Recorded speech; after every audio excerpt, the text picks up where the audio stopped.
Cuéntame para ti qué es un agente de IA. Un agente no deja de ser un sistema de entrada y salida. Yo, por ejemplo, trabajo en un sector regulado. Quiere decir que como trabajo en un sector regulado, no se puede utilizar cualquier tecnología.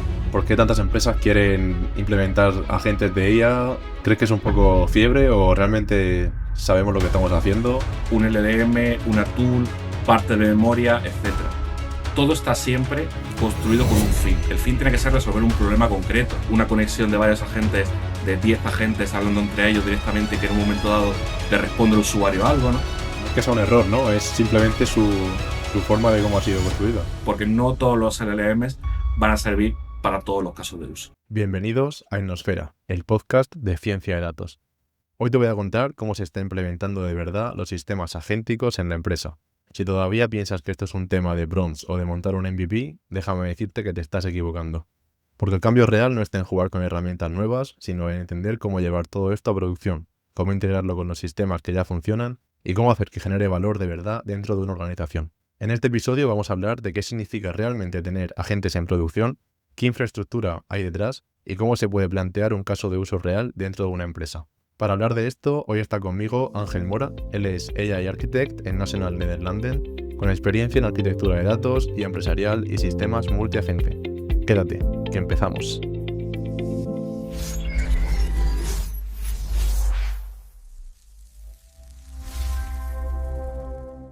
Bueno, estamos hoy con Ángel Mora. Bienvenido, Ángel, ¿cómo estás, tocayo? Muy bien, ¿cómo estás?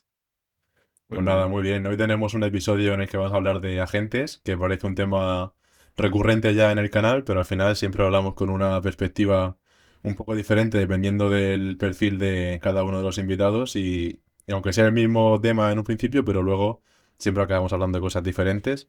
Y en este caso tenemos a Ángel. Cuéntanos un poquillo cómo has acabado en temas de IA, especialmente de agentes. Sobre todo porque he visto una charla hace poco sobre agentes que es súper interesante y podéis verla en su LinkedIn, que lo subió como post. Que lo dejaré su LinkedIn aquí en la descripción. Y eso, cuéntanos un poco cómo has acabado en estos temas. Pues, a ver, acabé un poco en estos temas casi que de rebote. Es decir, yo hace 5 años dejé de trabajar en la universidad como investigador. Trabajaba muy en temas de ingeniería de datos y de modelado, porque la verdad es que todo este ecosistema no estaba en absoluto desarrollado.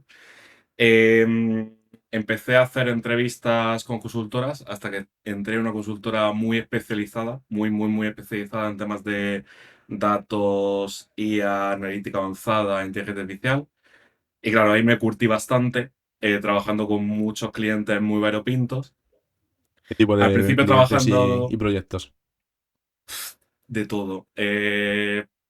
Sector, no te puedo decir nombres concretos, pero sí que te puedo decir sectores: sector bancario, sector farmacéutico, sector asegurador, sector de las utilities y de la energía, haciendo casos de uso primero de ML Advanced Analytics, porque es lo que había en el sector, es decir, de lo que se movía el tema. Básicamente se hacían casos de uso de Machine Learning, de analítica avanzada, de todo tipo, entrenamientos de modelos hechos ad hoc, preparación de datos incluso hecha ad hoc, preparación de un lago de datos de forma programática, con SQLs, con muchas veces incluso a mano, con clases en Python y demás. Y ya a partir de ahí la cosa fue evolucionando muy rápido, ¿no? Toda esa evolución que se ha visto desde fuera en el sector, de cómo evoluciona el sector, yo la fui viviendo desde dentro. La cosa iba evolucionando hasta empezar a tener ya temas de Model Store, Feature Store, Evaluation Store, hacer cosas más de plataforma, más para científicos de datos, ingeniería de datos. Y luego, pues empezar ya con temas de IA generativa, más con LLMs alojados, es decir, en lugar de tú entrenar modelos, tú, pues tener ese modelo que te lo traes de un Hugging Face o lo que sea, y ya empezar a hacer más casos de uso de IA generativa, ¿no? Y a partir de ahí ir evolucionando ¿Qué hasta tipos de que casos de uso de IA ya. generativa son los que se empezó a Al trabajar? principio, pues mira, al principio se empezaban con chatbots muy pequeños, o sea, con chatbots muy específicos, incluso de temas de documentación técnica, por ejemplo. Piensa que, por ejemplo, cuando eh, tienes documentación técnica, por ejemplo, muy compleja, que describa cosas muy complejas, esa documentación es muy dura de consultar, ¿vale? Y no todo el mundo tiene por qué entender lo que en esa documentación hay, ¿vale?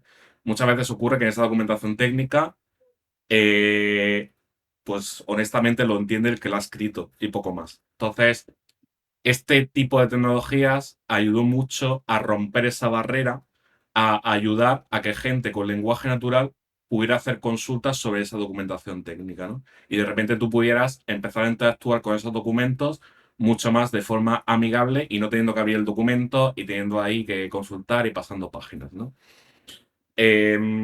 A partir de ahí, ya te digo que mi carrera fue más evolucionando hacia el plano más de arquitectura, que es a lo que me dedico ahora en National Nederlanden, a ser arquitecto de datos de IA, pero fue una evolución muy natural. Es decir, fue una evolución de empezar picando código, así tal cual, picando muchísimo código, pasar cada vez más a un plano de abstracción, por así decirlo, más de no tan pegado al código, sino más pegado a los dibujos, ¿no? Eso tal. Y luego ir evolucionando hasta que di un salto un poco natural, que es de dejar de trabajar en consultora e irme lo que para mí era un cliente antes, pues irme a National, donde me dieron la oportunidad de ser arquitecto de datos e IA y donde estoy ahora mismo bastante bien. ¿Crees que es un poco una evolución según lo que el sector iba demandando? Es decir, que según las empresas van pidiendo tales tecnologías, tu perfil ha ido evolucionando a la par de eso. Yo creo que sí, yo creo que también es un poco también aprovechar el momento. En el sentido de, obviamente las empresas fueron demandando perfiles cada vez más especializados, cada vez más específicos, que supieran de cosas más concretas, ¿no? Toda la evolución que ha tenido este sector en los últimos años, sobre todo después del COVID, que para mí me ha venido muy bien, porque francamente, pues yo me dedicaba a un tema que era más pegado a la ingeniería de software e incluso más pegado a, bueno, hacer como pruebas de concepto. Python tampoco te creas que era un lenguaje tan desarrollado como era ahora, ¿no? A mí me ha venido muy bien, pero yo creo que la evolución, sobre todo, que ha venido del sector, ha sido muy importante.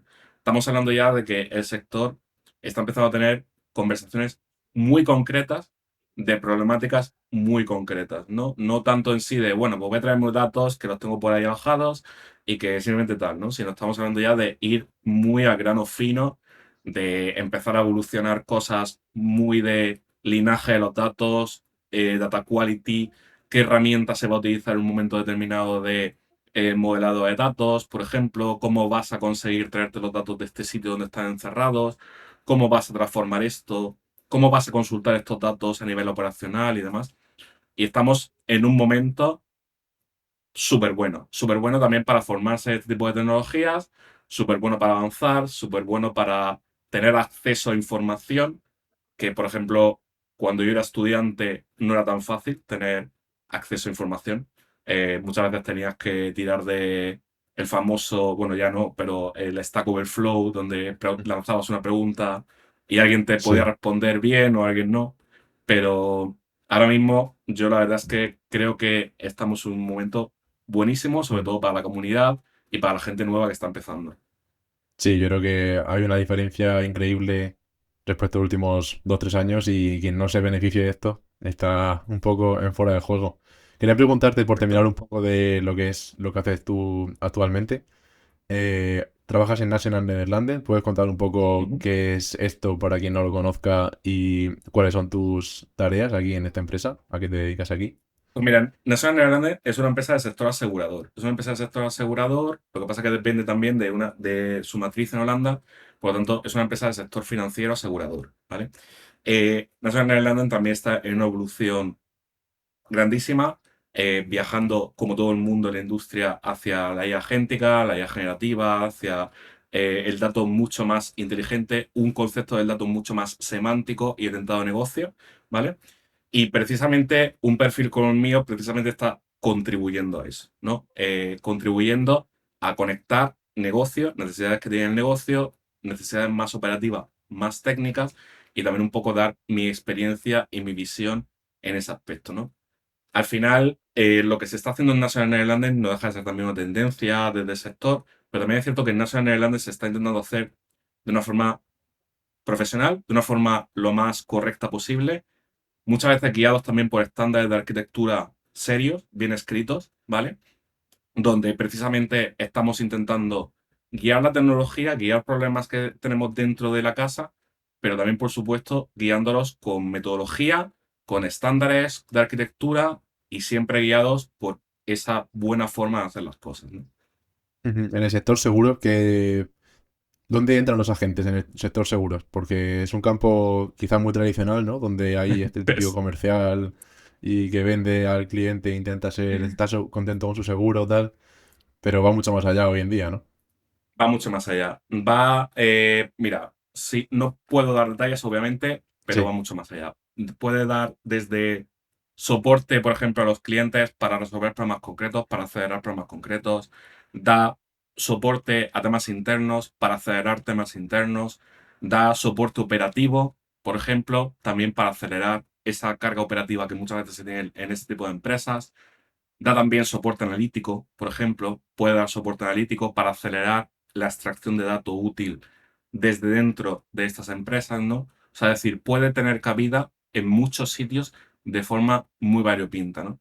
Y al final, tu trabajo no es tanto entender el caso de uso concreto, ¿no? Porque cuando hablamos de un proyecto agéntico o de un sistema agéntico, hay muchos perfiles que intervienen en ese tipo de proyectos, ¿no? Tu trabajo, por ejemplo, como arquitecto, que soy yo, es entender que muchas veces los patrones de diseño que hay por detrás de ese tipo de tecnologías son los mismos siempre, ¿vale? Están guiados muchas veces por patrones de diseño muy concretos, por formas de hacer muy concretas, que las conexiones a los datos son siempre más o menos las mismas, que la forma de llegar a la capa del dato es siempre la misma, que el tipo de infraestructura que más o menos se construye por detrás es siempre la misma, ¿no? Que el tipo de problemas que uno intenta resolver, tanto a capa operacional como a capa analítica, es siempre la misma, ¿no? Y al final remar siempre hacia adelante e intentar construir cosas para resolver problemas de negocio, que es el fin último para lo que está un arquitecto en una empresa aseguradora como es National Nederlanden. O sea, que tanto se puede beneficiar el cliente, porque al final comentas que para agilizar pues, procesos de comunicación, ¿no? De que tengo esta duda con mi póliza, pues a ver si puedo, a través de, no necesariamente contactar con una persona humana, solucionarlo yo por mi cuenta, que a veces puede ser más rápido, no tienes siempre la posibilidad de tener una persona ahí a tu lado para responder todas tus preguntas, como también internamente agilizar procesos, ¿no? Porque realmente la forma de integrar la IA agéntica en una empresa es detectar un proceso que se puede optimizar y atacar ahí. No importa tanto que sea tanto de cara al cliente como interno o algo intermedio, sino que es un poco agnóstico en ese sentido, ¿no? Una tecnología que va donde haga falta. Y al final el objetivo último siempre es darle valor a tu cliente. O sea, el objetivo último es que tu cliente sepa que tú estás ahí presente, que tú estás ahí para resolver sus necesidades. Si, como has comentado al principio, lo de la charla del Telfest, una cosa que yo dije en esa charla y que es verdad, como tecnólogos tenemos que entender que tú no estás para resolverte a ti tus problemas, tú estás para resolvérselos siempre a los demás, en la medida de lo posible, y que siempre tienes que utilizar la tecnología para ello, no tiene que ser algo encerrado en ti mismo para resolver tus problemas, sino intentar resolver a los demás, y al final, pues tus clientes confían en ti para poder solucionarle los problemas y que tú estés pendiente de lo que en un momento dado les pueda pasar, ¿no? Y para eso precisamente está la tecnología. Sí, al final lo que tú dices, aportar valor con la tecnología. Y eso me lleva a una pregunta que quería plantearte, que es, ¿por qué tantas empresas quieren implementar agentes de IA como concepto así general? ¿Crees que es un poco fiebre o realmente sabemos lo que estamos haciendo? ¿Cuál crees que es el punto? No, yo no creo que sea fiebre. Es verdad que el sector siempre se deja guiar por tendencias, ¿vale? Pero eso siempre ha ocurrido. Ya digo que en los últimos 5 años, después del COVID sobre todo, la tendencia ha sido, primero llegó el aprendizaje automático, pues esa era la tendencia hacia adelante, ¿no? Luego llegó más la IA generativa, pues esa era la tendencia hacia adelante. Ahora ha llegado más la IA agéntica, pues esa es la tendencia hacia adelante. Obviamente siempre una tendencia, ¿no? Pero esa tendencia no deja de ser más que una evolución de la tecnología. Es decir, la tecnología va evolucionando. Afortunadamente tenemos estamos viendo una época donde la tecnología ya avanza muy rápido, ¿vale? Y lo único que sirve esa tecnología es para acelerar cosas, para ir todo el tiempo hacia adelante acelerando cosas, ¿no? Para resolver problemas que muchas veces tiene a la gente estancada, ¿no? En determinadas situaciones y demás. Yo mismo me he estancado muchísimas veces intentando resolver cosas. Ahora, por ejemplo, con los famosos Copilot, ChatGPT, etcétera, te puedes imaginar que ahora pues elaboro documentos mucho más rápido que antes, elaboro correos mucho más rápido que antes, soy mucho más preciso a la hora de responder según qué cuestiones, muchísimo más que antes, ¿no? Y eso es una evolución natural de la tecnología y la tecnología está para aprovecharla, no solamente para dar respuesta a las necesidades de tus clientes en un momento determinado, sino para tú mismo mejorar como profesional, ¿no? Yo ya digo que ahora mismo, por ejemplo, muchas veces cada vez que tengo que escribir un correo, antes de mandarlo siquiera, lo verifico, compruebo el contenido con Copilot, compruebo el contenido, pero incluso por otro lado, cuando tengo que enviar correos personales, compruebo un poco la forma de expresarme también con ChatGPT o lo que sea, ¿no? Eso al final nos ha permitido también abrirnos puertas hacia ser mejores personas y ser mejores profesionales, ¿no? Porque para eso está la tecnología. La tecnología está para ayudarnos a avanzar, a ir hacia adelante y, por supuesto, facilitarnos las cosas, ¿no? ¿Crees que se puede haber, eh, digamos, desvirtuado un poco el tema de IA en la empresa, IA agéntica, realmente de calidad, con sus, pues, con sus límites, con sus contextos adecuados, con su sistema de privacidad y todo esto? Debido al hecho de que ahora, pues, como tú comentabas, pues, ChatGPT, Claude, todo esto esté tan abierto al público, de modo que cualquiera puede realmente decir, he creado un agente de IA, he hecho tal cosa, porque yo veo mucha, quizá, digamos, agencia de IA, ¿no? Que te da IA, así como concepto genérico, pero no veo ninguna agencia de Machine Learning, por ejemplo, porque el Machine Learning no está tan a la disposición de todo el mundo, tienes que tener un poco de conocimiento previo. Entonces, ¿crees que hay un poco aquí de confusión de cuál es realmente el agente de IA adecuado para la empresa? Sí y no. A ver, te avanzo. Yo, por ejemplo, trabajo en un sector regulado. Quiere decir que como trabajo en un sector regulado, no se puede utilizar cualquier tecnología que te parezca. Eh, no sé en otros sectores cómo será. El mío particularmente no puede ser así. De hecho, para construir cualquier cosa se tienen sesiones, se tienen decisiones, se van tomando decisiones, se van un poco componiendo los equipos en función de perfiles y se va entendiendo qué necesidades hace falta en cada momento, ¿no? Es verdad que puede ser que en otros sectores se escojan en un momento determinado herramientas para acelerar casos de uso que luego no van a llegar a nada, ¿no? Yo creo que la diferencia precisamente está en eso. No dejarse tanto de guiar, voy a utilizar este modelo o esta tecnología concreta porque es la que está de moda, ¿vale? Por ejemplo, Claude o lo que sea, es la que está de moda. Por tanto, como es la que está de moda, me voy a coger esto. Y pensar un poco más que todas las tecnologías que giran en torno a la inteligencia artificial ahora mismo, por ejemplo, LLMs, temas de memoria, temas de procesamiento, un agente no deja de ser una pieza que contiene, pues eso, un LLM, una tool, parte de memoria, etcétera. Todo está siempre construido con un fin. El fin tiene que ser resolver un problema concreto. El fin tiene que ser resolver un caso de uso concreto. El fin tiene que ser dar un servicio concreto, ¿no? Resolver una operativa concreta. Entonces, entender que la tecnología no es más que un medio para resolver ese problema concreto y que luego da igual el LLM concreto que utilices, la versión concreta que utilices, la memoria, si la memoria es algo en el ecosistema de AWS o en el ecosistema de Azure, en el ecosistema, da igual, ¿vale? El fin siempre tiene que ser resolver la problemática concreta. La tecnología concreta, pues no deja de ser temas de modas. Es decir, por ejemplo, muchas veces cuando la gente habla de, es que van a sacar, no sé, GPT-5, Dios mío, GPT-5. Bueno, un cambio de versión no deja de ser siempre un cambio de funcionalidad, una evolución de la funcionalidad. GPT-5 introdujo nuevas funcionalidades con respecto a GPT-4 pero es un cambio de versión. A lo mejor te puede afectar a nivel de código porque tienes que hacer una pequeña migración de un código, porque tienes que hacer esa evolución de un código, cambiar un número en un momento determinado, hacer un cambio de versión y demás, ¿no?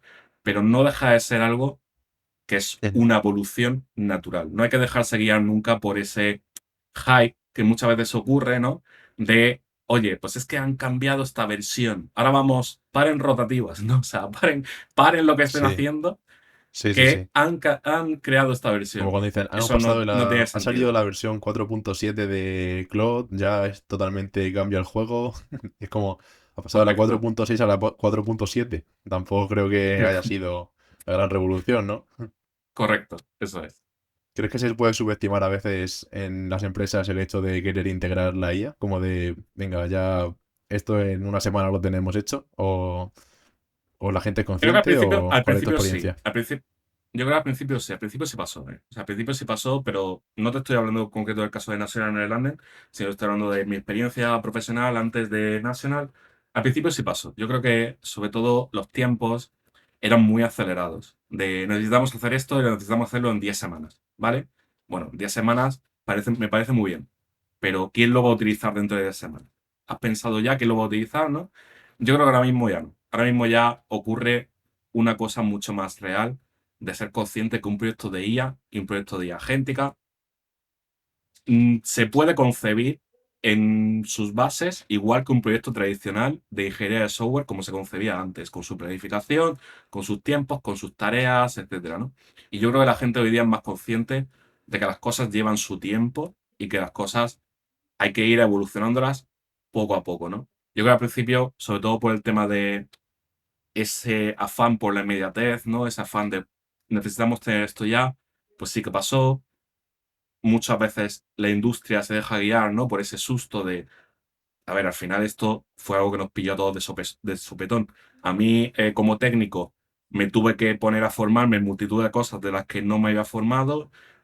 Pues a otro de negocio seguramente le habrá afectado de una forma completamente distinta, ¿no? Entonces, yo creo que al principio pasó, ahora ya afortunadamente estamos en ese momento de navegación, velocidad de crucero, por así decirlo, Mm. en la que ya estamos yendo rumbo hacia adelante todo el tiempo y sobre todo con el objetivo de avanzar todo el tiempo tecnológicamente. Ujú, estoy de acuerdo. Vamos a ponernos un poco didácticos ahora, que lo querría haber hecho antes en el episodio, pero ya me he ido por las ramas y llevamos 20 minutos. Vamos a explicar qué es un agente, porque también ¿Ok? la pregunta parece fácil, pero si preguntas a tres personas te van a decir a lo mejor tres cosas diferentes. Tres cosas Así distintas, sí. que cuéntame para ti qué es un agente de IA. Pues mira, yo en la charla esa del TFES hablé mucho de sistemas más que de agentes, ¿vale? Porque una cosa que intenté insistir en esa charla es que el concepto de sistema de entrada y salida es un concepto muy antiguo, no es una cosa nueva en la informática, ¿vale? Un agente, si tú lo concibes solamente como una pieza, puede ser una pieza que contenga un LLM, un cerebro, una pequeña memoria donde tú vas almacenando todo el tiempo las conversaciones que vas teniendo con esa gente, una tool para hacer algo concreto, ¿vale? E incluso una pequeña conexión a una capa de datos si es necesario, ¿vale? Eso es una pieza, pero es que eso es un sistema de entrada y salida, ¿vale? Entran cosas a la gente, salen cosas de esa gente y eso el agente puede pasarle esa información a otro agente, puede devolverse directamente al usuario, puede interconectar varios agentes, ¿no? En red, por ejemplo, puede tener una conexión de varios agentes, de 10 agentes hablando entre ellos directamente y que en un momento dado le responde el usuario algo, ¿no? En función del contexto determinado. Pero si lo piensas solamente como en su base conceptual, un agente no deja de ser un sistema de entrada y salida. Y yo creo que precisamente el bagaje técnico me ha permitido tener esa abstracción de lo que es un agente, ¿no? Y de lo que es, básicamente, pues luego colocar un agente por encima y que ese agente a lo mejor sea un agente orquestador, un agente enrutador, que vaya un poco ahí orquestando cómo funcionan los agentes por debajo, o a lo mejor no tienes un agente orquestador y esos agentes son independientes entre ellos, ¿no? Pero si lo piensas simplemente como un sistema, es un sistema de entrada y salida. Y eso es algo que a mí como arquitecto me ha ayudado siempre mucho a abstraerme de la pieza concreta, ¿no? A no pensar tanto el agente concreto. Porque si lo piensas como un sistema de entrada y salida, Eso te permite pensar en todo como un sistema. En la capa de datos, tú puedes pensar que hay varios sistemas. Encima de la capa de datos, puedes pensar también que hay varios sistemas que transforman esos datos y que aportan semántica. Encima de esos datos, pues habrá otros sistemas de entrada a salida, ¿no? Entrada a salida todo el tiempo, le vas enviando cosas, vas recibiendo cosas, etcétera, ¿no? Y los agentes, pues no deja de ser una pieza más en todo ese ecosistema. Puede haber un poco de sospechas de que sea una caja negra por parte de la gente empresarios que quieren pues integrar agentes en sus procesos. El miedo este de no saber lo que está haciendo.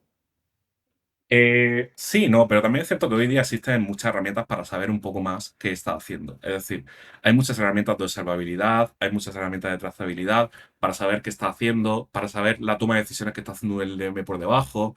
Piensa que al final un LLM no deja de ser la evolución natural que ha tenido esos modelos que antes entrenábamos nosotros y que hacíamos nosotros con el aprendizaje automático, lo entrenábamos, pues ahora ya los modelos están disponibilizados por ahí, están preentrenados con datos que muchas veces son datos en abierto, son datos que están públicos en Internet o lo que sea, ¿no? Y al final esos modelos pues tienen por debajo un razonamiento que va tomando sus decisiones en función de multitud de técnicas. Hay herramientas que te ayudan a ir llevando toda esa trazabilidad, desde librerías muy básicas hasta herramientas que te las puedes engarzar un poco el LM y ver un poco esa toma de decisiones, ¿no? Yo creo que al final toda cuestión es siempre no tener miedo a la evolución de la tecnología.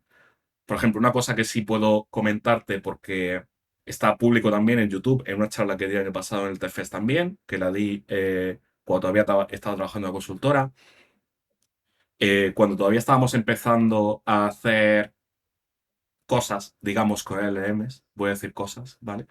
Eh, Nos pasó que el LLM tenía una alucinación muy grande, ¿no? Lo que se conoce como alucinación, que es básicamente cuando el LLM te puede responder cualquier cosa que no tiene ni sentido para el contexto ni sentido para lo que tú le estás preguntando, ¿no?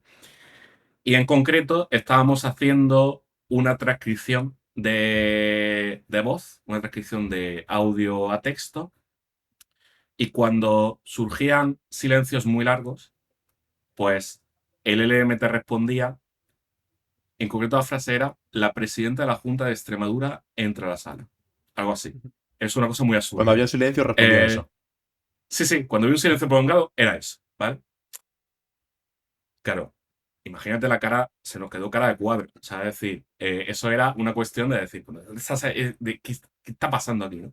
Entonces, claro, si tú entiendes que muchas veces el LLM está entrenado con datos en abierto y que, por ejemplo, pues los LLMs al principio que estaban entrenados con datos en abierto, que a lo mejor eran LLMs que servían para hacer transcripción de audio a texto, claro, tú tienes que coger para entrenar ese modelo datos a mogollón.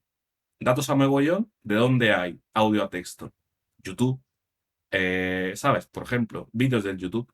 Entonces, si entiendes que esos datos, que son los que le han dado, o sea, pie al LLM a aprender cosas, y son de donde ha aprendido cosas, ¿no? Pues de repente, a lo mejor, en un momento dado, si a lo mejor le has pasado los subtítulos del vídeo, en lugar de pasarle una transcripción como tal del vídeo, y muchas veces los subtítulos del vídeo son yo que sé, un comentario genérico, cosas así, ¿no? Pues el LM aprende cuando está ocurriendo un silencio, en un momento Entra determinado, la presidenta, ¿no? aparece por debajo, claro, es que está entrando la presidenta. Entonces, pues por ejemplo ahí nos tuvimos que poner, cortar silencios, quitar silencios, empezar a mejorar el dato, mejorar la capa de datos, ¿no? Empezar a mejorar toda esa parte con el objeto de que el LLM, pues, digamos, reducir ese ruido, reducir esa alucinación que el LLM estaba sufriendo de forma natural, pero porque estaba preentrenado con datos en público, ¿no? No es Y que sea que un error, muchas veces ¿no? Es esos datos en público puede simplemente haber su forma de cómo ha sido construido. claro, efectivamente, es su forma de cómo ha sido construido, no es un error. O sea, es simplemente la forma que él tiene de entender el mundo. Mm. Porque cuando se integra una LLM o IA agéntica en la empresa, los modelos que se utilizan normalmente, bueno, imagino que las grandes empresas sí podrán entrenar sus propios modelos, pero quizá una empresa más mediana o pequeña tiene que utilizar modelos, pues, no sé, públicos que no sabes bien de dónde salen, ¿no? Y eso puede llegar a ser un problema, quizá. Yo creo que eso es un problema, pero es verdad que hoy día, afortunadamente, existen modelos, digamos, disponibles muy validados por la comunidad. Es decir, el famoso repositorio de Hugging Face, ¿no? Ujú. Donde tenemos modelos en abierto, donde tenemos cosas muy abiertas. Estamos hablando de modelos que están muy testados por la comunidad. Ahí no se cuelga cualquier cosa, ¿vale? Ahí generalmente lo que ocurre es que la comunidad ha validado un modelo de verdad, o sea, ha validado algo, una solución de verdad. Y generalmente dejarte guiar también por los modelos que están siendo muy utilizados por la comunidad, por, digamos, fiarte un poco del criterio de la masa, ¿no? De, oye, si la masa está haciendo esto, si un poco este modelo es capaz de resolver esta problemática concreta y mucha gente se está fiando de esto, pues a lo mejor me tengo que dejar guiar por eso, ¿no? Es también un criterio, ¿vale? No tirar de cualquier modelillo que esté por ahí preentrenado. Hay, por ejemplo, también modelos que muchas veces son resultado de tesis doctorales, por ejemplo, el famoso Whisper y demás, pues el modelo Whisper fue uno de los modelos que se empezó a utilizar también en temas de esto de transcripción para transcribir de audio a texto, ¿no? Eso fue resultado de una tesis doctoral, es decir, está por ahí GitHub con los artículos científicos y demás. Cuando te dejas un poco guiar por ese respaldo masivo de la comunidad, ¿no? Aciertas más que simplemente por el hecho de pillar cualquier código que esté por ahí colgado, sin desmerecer a nadie, ¿no? ¿Vale? Sin desmerecer absolutamente nada el trabajo de ninguna persona, ¿no? Pero es verdad que un poco ese dejarte guiar por la masa, ¿no? Dejarte guiar por, oye, esto está Sí, al respaldado bien final. por la comunidad, está bien construido. Como cuando vas a buscar un restaurante para comer y ves en Google Maps las reseñas y dices, este tiene buenas reseñas, voy a este, ¿no? Básicamente. Efectivamente, es exactamente eso, ¿no? Cuando tú de repente vas por la calle y dices, oye, ¿dónde voy? 4,7, voy a entrar aquí, 1.300 opiniones, pues voy a entrar aquí que seguro que 4,7, 1.300 opiniones va a estar bueno, ¿vale? Sí, sí, sí, Pues un un poco poco dejarte guiar por eso. sentido común, sí. Porque entrenar el modelo como tal, ¿qué tipo de empresas pueden entrenar sus propios LLMs? ¿Alguna empresa grande como National London? Imagino que quizás sí. Tampoco, no Eh, sé, pero no es complicado, el ¿no? foco, no es el foco, no es el foco, pero porque estamos hablando de un sector muy específico, un sector ya de industria, ¿no? Em, Incluso pocas veces he visto yo que se ponga uno a entrenar un modelo LLM como tal. Se necesita muchas veces una carga, ¿vale? Una carga computacional alta y que puede tardar horas en reentrenarse, ¿vale? Excepto que muchas veces los LLM vienen con herramientas de parametrización para ajustar cosas. O sea, por El ejemplo, tuning y demás, tanto ¿no? viene, eso es, el tuning y demás, que básicamente sirve para ajustar cosas dentro del LLM, ¿vale?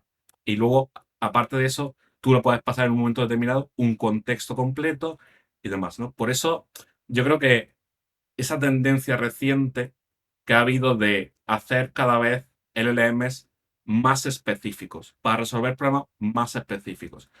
Por ejemplo, ChatGPT cuando salió y surgió, pues GPT 3 o 4 con la versión que saliera, era un modelo muy general, ¿vale? Quiere decir que tú básicamente, como estaba entrenado con todo, tú le preguntabas cualquier cosa, pero todo el mundo sabe que cuando GPT en sus primeras versiones salió, GPT era malo resolviendo, por ejemplo, operaciones matemáticas. Era muy malo. No era capaz de resolver matemáticas, ¿no? O digamos, resolver ese tipo de operaciones fueron surgiendo modelos que sí eran capaces de eso, ¿no?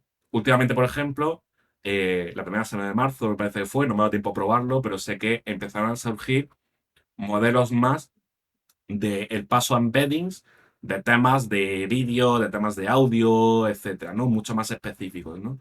Yo creo que esa es la tendencia que hay actualmente, ¿no?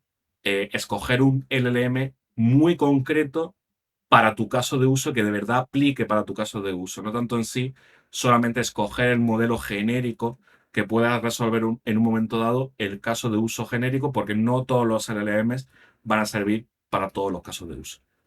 Hay que saber un poco cuál utilizar. Y siguiendo un poco aquí didácticos, el LLM es uno de los componentes de un agente de ella. ¿Cuáles Ujú. serían el resto de piezas del puzzle para decir aquí tengo mi agente que tiene tal cosa, tal cosa? Yo diría también que el tema de la memoria, solamente por una cuestión de, piensa que muchas veces los LLMs vienen con una memoria interna, ¿vale? Vienen con una memoria determinada interna, donde tú la vas interactuando con el LM y eso va como generando ese, ¿no? Ese log y demás dentro, ¿no? El tema de la memoria, muchas veces memoria a corto plazo, memoria a largo plazo, es importante solamente por una cuestión de tener esa parte extra, ¿no? Esa extensión de la memoria, que no solamente sea la memoria de LM. Luego también la parte de la tool, que la parte de la tool es básicamente qué hace, o sea, qué va a hacer. Porque yo, otra cosa también que comenté en mi charla de Terfest, es intentar que el agente en cuestión vaya más derivado a lo concreto, ¿vale? No tanto en sí hacer un agente que intente conectar 20 tools, ¿vale? Sino, o que, digamos, alberga dentro 20 tools, sino intentar ir mucho más a lo concreto y luego también una pequeña conexión a la capa de datos, ¿no? Y esto aquí, pues obviamente la parte de agentes ha venido muy de la mano de todo el tema del protocolo MCP para, digamos, hacer esa capa de conexión, ese protocolo común de conexión hacia la capa de datos, ¿no? Pero bueno, ahora mismo el protocolo MCP no está del todo tan utilizado como la orientación multiagentes, ¿vale? Porque ya digo que el protocolo MCP es una cosa que ha ido como creando ahí como discordia de opiniones dentro de la comunidad y no se sabe todavía muy bien la utilidad que tiene. Entonces tendríamos el LLM, una tool o varias, en principio cuantas menos mejor, ¿no? Y la memoria Ujú. extra que se le pueda dar también. Esas serían las tres piezas de un agente, En principio sí, grosso será más modo. o menos grosso modo. Sí. Y cuando pasamos a un sistema multiagente, ¿qué es lo que estaría cambiando en este caso? Pues lo que estaría cambiando es que nos elevamos al siguiente nivel, ¿no? Nos elevamos al siguiente nivel y ya no tenemos un solo agente, tenemos varios agentes interactuando entre ellos y pasándose información entre ellos, ¿no? Puede ser simplemente un sistema autónomo completamente, en el que los agentes van decidiendo en un momento determinado, ¿no? A quién le paso qué. Puedes tener algo por encima que lo orqueste, ¿vale? Esa orquestación puede pasar que simplemente le pasa el orden, o sea, que establece el orden. Cuando hablo de orquestador, por ejemplo, hablo de un director, por ejemplo, de orquesta, ¿no? O sea, el director de orquesta que va como todo el tiempo diciendo, pues ahora tocas tú, ¿no? Y que muchas veces eso puede ocurrir que lo hace en un orden determinado, ¿no? Un orden estático. En un momento dado puede generar un grafo, por ejemplo, con la famosa librería tipo LangGraph y demás.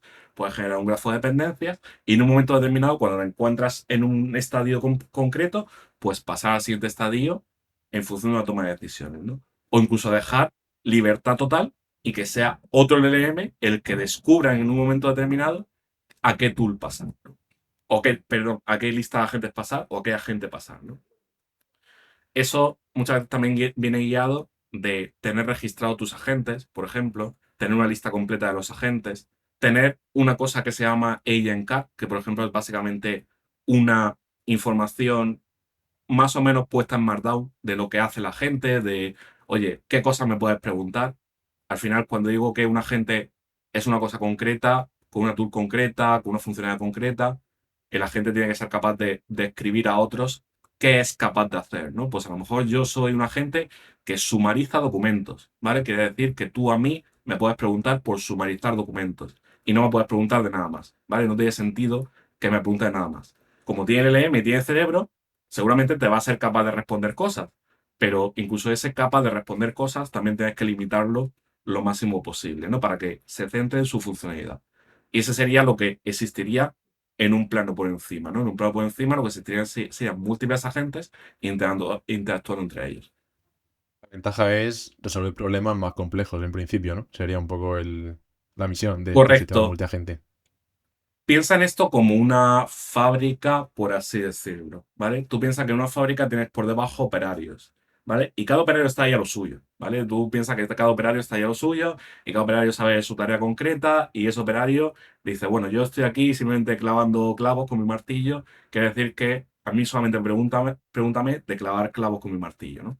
Entonces, piensa que por encima va a estar la fábrica en todo momento organizando todo ese compendio de operarios, ¿vale? Si cada operario se dedica a lo suyo, pues por encima de la fábrica en un momento determinado va a tener esa visión global de lo que está haciendo todo el mundo, que es hacer que la fábrica funcione, ¿vale? Cuando tú te centras solamente en el agente, su tarea concreta, tú ese agente puedes reutilizarlo de muchas formas. puedes reutilizarlo entre proyectos, puedes reutilizarlo entre casos de uso, puedes reutilizarlo, no sé, para interactuar con otros agentes de muchas formas, ¿no? Y si simplemente concretizas lo que ese agente está haciendo en un momento determinado, sumarizar documentos, por ejemplo, es una cosa muy genérica, o sea, me refiero, es una cosa que se puede utilizar en multitud de casos de uso, en multitud de proyectos, ¿no? Entonces, si te centras solamente en eso y tú dices, bueno, me voy a hacer aquí un agentillo que sumariza muy bien documentos. ¿Qué quiere decir? Pues que ese agente lo puedo reutilizar tantas veces como yo quiera, en casos de uso que yo quiera y en proyectos que yo quiera. Ahí puede haber un poco de lío dentro de unos años, ¿no? Cuando se haya creado un agente para cada cosa y otro diga, voy a hacer un agente para tal, y ya existe ese agente. Y hay que tener un gobierno de todo eso muy claro, porque si tenemos empleados que sabemos, este graduado en AD y marketing y hace esto muy bien, pero claro, cuando haya agentes que se crean en unas horas, es complicado tener todo eso controlado. Yo creo que precisamente otra de las palabras que has sacado a colación muy bien sacadas es el tema de gobierno. Es decir, el tema de gobierno es muy importante en este tipo de ecosistemas donde tú tengas un registro controlado de lo que estás definiendo, ¿vale? Pero esto es una cosa que no solamente afecta al tema de los agentes. Por ejemplo, cuando antes estábamos hablando de Machine Learning, de aprendizaje automático, etcétera, ¿no?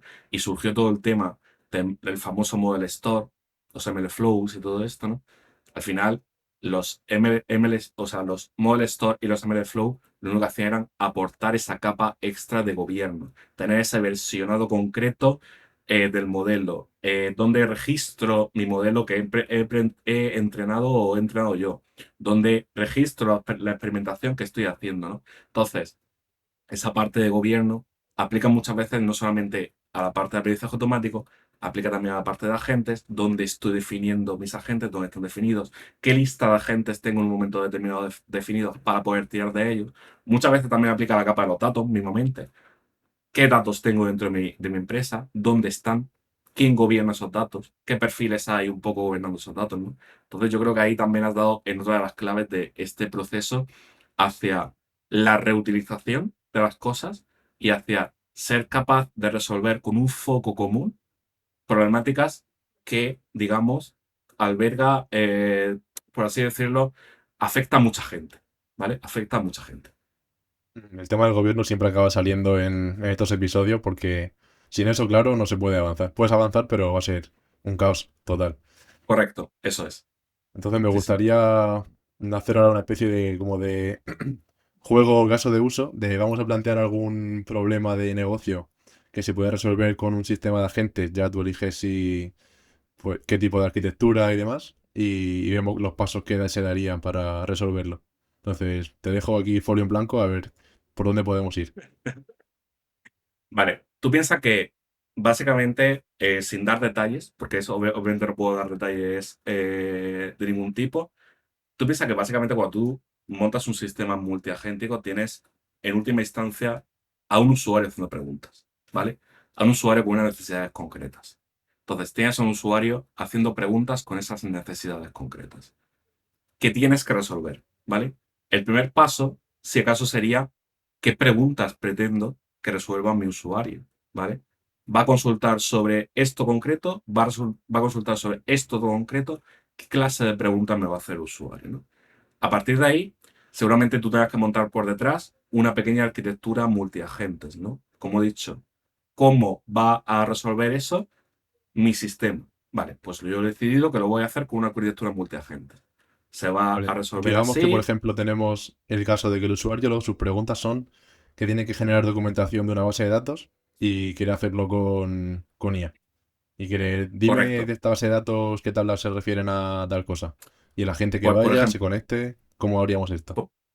pues, por ejemplo, la potencialidad de una arquitectura multiagente no estaría tanto en conectarse a una base de datos, sino estaría en conectarse a múltiples bases de datos. Por ejemplo, imagínate que tienes múltiples bases de datos, cada una representa la información de una forma diferente, pero en un momento determinado, esas bases de datos sí que almacenan información que a nivel de entidades son más o menos comunes, ¿no? Por ejemplo, pues yo qué sé, estaba guardando hipotecas, por ejemplo, información de hipotecas en un momento determinado, ¿no? Y tenía como múltiples bases de datos que almacenan datos de hipotecas.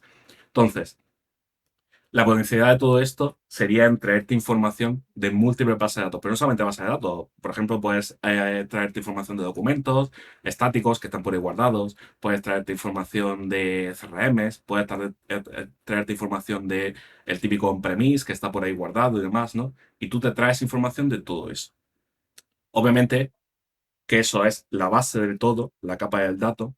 Por encima de eso, tendrías en un momento dado conexión a esa capa del dato, ¿no? Ahí es donde hablaba que el tema de los MCPs pues, es un poco polémico porque básicamente eso cuando lo intentas llevar a un entorno real no siempre funciona. Porque piensa que la tendencia en la industria en los últimos años ha sido conectarse a la capa del dato vía API. Quiere decir que tú tienes un montón de APIs ya fabricadas para poder conectarte a la capa del dato, ¿vale? Entonces, tienes tu parte de conexión a la capa del dato vía API, vía MCP, como consideres. Y por encima de eso ya tienes a tus agentes interactuando con la capa del dato, ¿no? Para traerse todo el tiempo datos que tú tienes almacenado, ¿no? Y tienes por encima, por ejemplo, pues a un agente orquestador o a un agente enrutador que en todo momento va decidiendo a qué agente llamar en un momento determinado. Por ejemplo, el agente, el usuario final, coge y dice, tráeme información de hipotecas de tal tipo, de tal tipología, de tal caso concreto, etcétera, ¿no? Vale, pues el agente enrutador, el agente que va tomando decisiones, le va diciendo, oye, pues vale, si me está preguntando de esta tipología de hipotecas, pues a lo mejor debería llamar a este otro agente, que sea agente especializado en este tipo de hipotecas. Quiere decir que a este le voy a pasar la orden, este me va a tener que rescatar el dato de este sitio, me lo va a decidir, va a pensar en un momento determinado en función del contexto que llevo almacenado, cómo ir devolviendo la información al usuario y demás, ¿no? Entonces, piensa que la potencialidad de esta cosa no es tanto en sí conectarte a una base de datos, sino interconectar sistemas, ¿vale? Interconectar en un momento dado una base de datos que tienes por ahí con información, un sistema on-premise que tienes por ahí con información, un repositorio de documentos que tienes ahí con información y abstraer todo el tiempo al usuario de cómo esa capa informacional está representada, ¿no? Para que el usuario simplemente se pueda limitar a hacer sus preguntas y obtener sus respuestas. Luego vendrá todo el tema de afinar esas respuestas, ¿vale? Porque, a ver, esto es una cosa que la gente muchas veces no entiende, la evolución que ha tenido todo el tema de la IA agéntica hasta llegar al punto en el que está, ¿vale? Si nos vamos años atrás, el tema del aprendizaje automático, que fue el que empezó, digamos, toda esta deriva de empujar la tecnología hacia adelante, ¿no? El aprendizaje automático se basa en estadística. Quiere decir que un concepto que es fundamental en estadística es el concepto de error. Sin error no hay estadística y no hay estadística sin error, ¿vale? Quiere decir que el aprendizaje automático tiene errores, es propenso a errores, pero es que el aprendizaje automático sin errores no es aprendizaje automático, ¿vale? O sea, todo el mundo sabe que cuando tú estabas entrenando un modelo y tienes una métrica del 100%, el modelo estaba sobreentrenado, ¿vale? Cuando tú pasas de entrenar tu modelo a tener un plano más de IA generativa, es decir, tienes una consulta de un LLM, pues en un momento dado, en un LLM, lo que vas a tener es simplemente pues, un modelo preentrenado que va a cometer errores. Y va a cometer errores porque es algo intrínseco a esa tecnología, el hecho de cometer errores. Si pasas ya a un plano agéntico, pues de repente ya tienes que un agente contiene un LLM. Múltiples agentes, pues cada uno tiene su LLM. Por lo tanto, tu sistema multiagentes va a ser propenso a errores.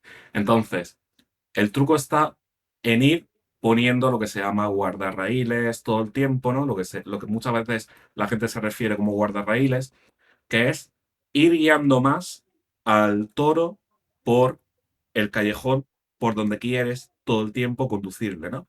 Ir guiando más a donde quieres llegar en un momento determinado, ¿no? Limitar un poco, por ejemplo, el tipo de consultas que puede hacer el usuario.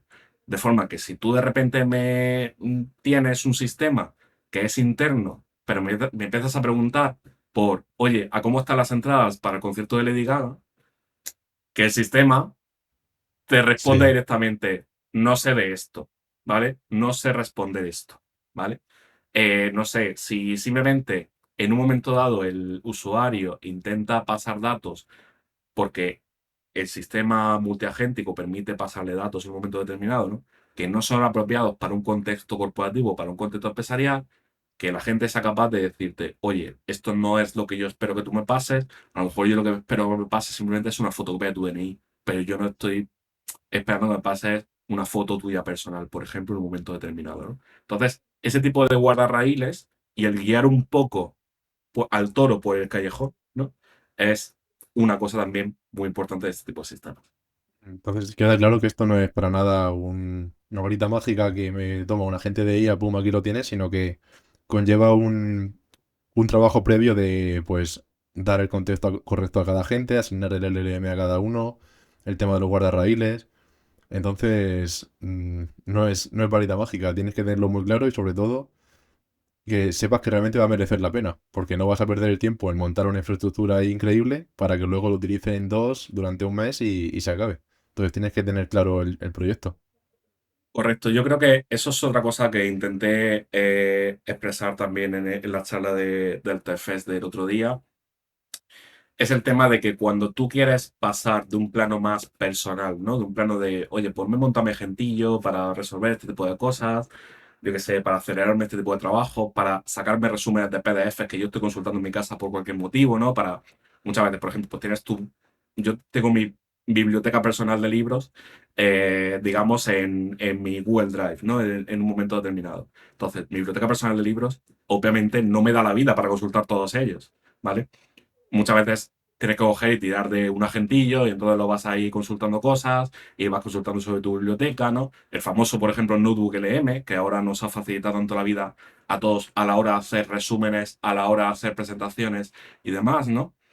Eh, Muchas veces ese tipo de cosas que se quedan más en un plano personal, pues es cosa que tú haces en un momento determinado, coges y no lo piensas mucho, coges y haces tu agentillo que se conecta a tu Google Drive y ya está, ¿no? Pero cuando pasamos ya a un plano empresarial, la cosa ya se pone un poco más seria. Porque obviamente el conectarte a la capa de datos, tú ya estás exponiendo los datos de tu empresa. Estás exponiendo en un momento determinado los datos de tu empresa y tienes que acceder a ellos de una forma securizada, de una forma más estandarizada, de una forma correcta, ¿no? El saber qué datos se le va a pasar a los agentes en un momento determinado para que tenga acceso, para que pueda consultarlos en un momento determinado, pues ya es una cosa como más seria. Muchas veces entender las relaciones de negocio que existen por debajo también, que son importantes, el entender esas relaciones de negocio que se han ido conformando en un momento determinado a la deriva de los años y que son el reflejo de la historia de una empresa, ¿no? Ese tipo de cosas son importantes precisamente para garantizar el éxito de un proyecto a largo plazo.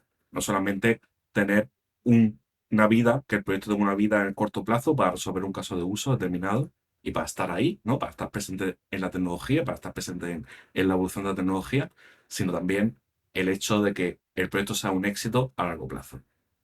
Claro, si tú montas algo y dices, ya soy AI driven y a los 2 meses ya eso deja de usarse, no vamos a ningún lado, ¿no? Puedes poner toda la purpurina que quieras, pero no va a ningún lado. Eso es, sí, yo creo que precisamente empresas como la que yo trabajo, que últimamente pues ha tenido una evolución tan alta en meter perfiles cada vez más especializados, precisamente lo que están escuchando es ese tipo de cosas, ¿no? Es decir, están escuchando la tendencia de la industria, la tendencia del mercado hacia meter cada vez más perfiles cada vez más especializados y que saben de este campo, ¿no? Digamos, en profundidad. Sí, porque creo que no te lo he preguntado antes, creo que se me ha quedado en el tintero la pregunta. El hecho de empezar esta transformación digital y integración de IA y demás in-house Ujú. es muy diferente a contratar una consultora externa o una empresa externa que te lo haga. ¿Y cuál es un poco esa decisión de hacerlo por un lado o por otro? ¿En qué te puede pasar? Yo creo que precisamente el hacerlo in-house tiene la ventaja de que sabes el contexto completo, ¿vale? Mi tránsito entre consultora y cliente precisamente me ha permitido el hecho de entender ese contexto más completo, ¿no? Y el tener esa visión un poco más completa de la cosa en un plano más de ecosistema. Por ejemplo, yo cuando trabajaba en consultora, yo me lo pasé muy bien trabajando en consultora, en el sentido de que aprendí muchísimo. La consultora en la que trabajaba había un súper buen ambiente laboral, ¿no? Pero al final tú estabas en tu proyecto, ¿vale? Tú estabas en tu proyecto, tú estabas a tu cosa, tú estabas a tu historia. tú querías resolver tu caso de uso para el que te contrataban, para tu proyecto para el que te contrataban. Se terminaba el proyecto, por lo tanto dejabas de tener relación con tu cliente, te ibas a otro cliente en un momento determinado, ibas evolucionando, ibas aprendiendo, ¿no? En un momento determinado, pero siempre ibas aprendiendo y evolucionando fuera de contexto completo, ¿vale? Cuando pasas más a una empresa así, in-house, tienes más contexto de lo que está pasando por detrás, ¿no? Tienes mucho más conocimiento de causa de lo que está pasando por detrás, ¿no? Y puedes interrelacionar unos proyectos con otros y puedes entender este proyecto, pues oye, es muy parecido a este otro y este otro de aquí pues era muy parecido a este otro, este proyecto aquí no funcionó, ¿por qué no funcionó? Pues mira, por lo mejor no funcionó por esto y resulta que qué cosas podemos mejorar, ¿no? Eso es precisamente el valor que tiene este tipo de cosas más in-house, ¿no? El hecho de poder tener un contexto mucho más pleno y, por supuesto, siempre remando a favor de la empresa que decide tenerte a ti in-house, ¿no? O sea, eso es algo que es importante siempre. El hecho de que cuando tú, una empresa, apuesta por ti, por la razón que sea, para cubrir unas necesidades concretas, por las razones que sea, tú estás ahí siempre para remar a favor y para tirar hacia adelante con los proyectos. Ujú. Y ahora te quería preguntar un poco para terminar, pues, tendencias hacia dónde va el tema de la IA, que siempre suelo preguntarlo, pero imagino que es un poco tu respuesta, porque ya un poco me lo has comentado al principio, de que no hay que dejarse aquí engañar por ha salido el modelo tal, ha salido el modelo cual, No, OpenAI ha comprado tantas acciones de tal empresa, no hay que dejarse llevar por eso, sino tenerlo claro lo que tú quieres hacer y tus objetivos, ¿no? Va un poco por ahí, yo yo creo, creo. Sí, pues, dime. mira, yo creo que una cosa que a mí me gustaría reseñar, que también la nombré de pasada en la charla esta de TFES, La charla la dejo aquí en fue la lo... descripción, ¿eh? Por si alguno tiene Sí, duda, aquí en la descripción la tiene. muy bien. Pues una cosa que la reseñase por encima es lo del tema de la inteligencia de procesos. Yo creo que es un tema que de momento en las empresas se va teniendo como poca observación sobre eso, en el sentido de que de momento tenemos todavía mucho el foco a nivel de IA agéntica, a nivel de, oye, pues este tipo de problemas y tal, ¿no? Pero la inteligencia de procesos es algo también que no podemos dejar de lado, ¿vale? La inteligencia de procesos muchas veces radica en entender qué cosa está funcionando mal dentro de la empresa a nivel de un proceso, ¿vale? A nivel de un proceso end-to-end, ¿vale?